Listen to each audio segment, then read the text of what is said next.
पता नहीं उसे चूड़ियां क्यों इतनी पसंद थी।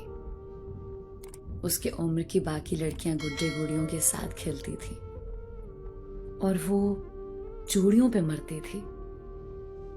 मैं हर 8वें दिन शहर से दवाई लेने के लिए जाता तो उससे जरूर पूछता, बेटा तेरे लिए क्या लाऊं?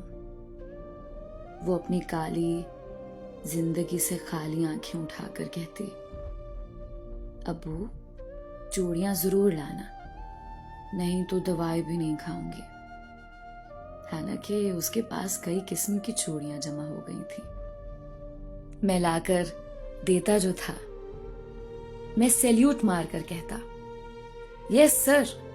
मेरे सैल्यूट पर वो हंस पड़ती, अपनी कमजोर बाहें उठाकर गले लग जाती और मैं उसके बालों में मुंह छुपाकर आंसू छुपाने की कोशिश करता। खुदा ने एक ही औलाद दी थी। मेरी साबिर बीवी साइमा और मैं उसे जान से भी ज्यादा चाहते थे। 7 साल की थी। रोज रोज बीमार रहने पे चेकअप के बाद इंकशाफ हुआ कि कैंसर उसके खून में सरायत कर चुका है। हमारी तो दुनिया अंधेर हो गई। डॉक्टर नाउम्मीद थे, मगर हम बदस्तूर इलाज कराते रहे।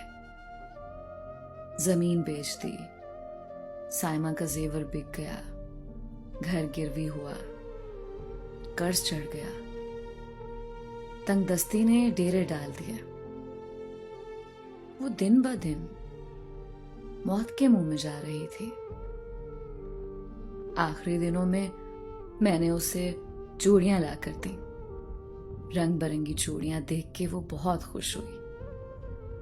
उसके जर्द चेहरे को देखकर मेरे हल्क में आंसुओं का फंदा लग गया। मुंह से सिसकी निकली। साइमा मुंह छुपाकर रोने लगी। उसने उदास नजरों से मां को देखा, फिर मुझे देखा। कुछ देर सर झुकाकर चूड़ियों को देखती रही। आहिस्तगी से चूड़ियां उठाकर मेरी गोद में डाल दी और हौले से बोली, अबू रोता काहे को है?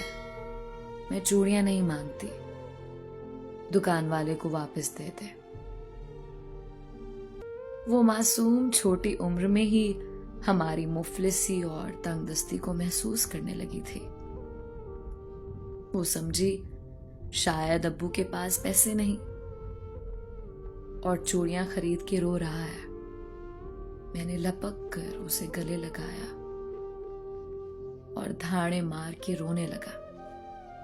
चंद रोज बाद वो हमें हमेशा के लिए छोड़कर चली गई, सहन खाली कर गई।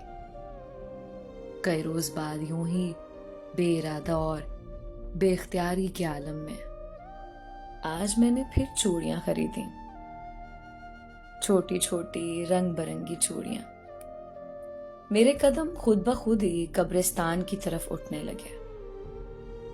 कोने में बरगद के दरख्त के नीचे बनी हुई उसकी छोटी मासूम सी कब्र बहुत अलग और खामोश नजर आ रही थी, बिल्कुल उसकी जिंदगी से महरूम, उदास आंखों की तरह।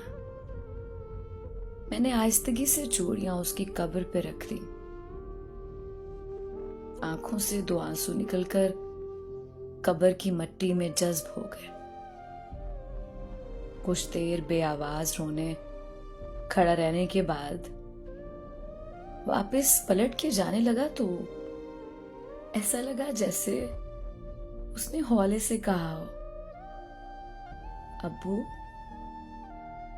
रोता काहे को है? मैं चूड़ियां नहीं मांगती, दुकान वाले को वापस दे दे।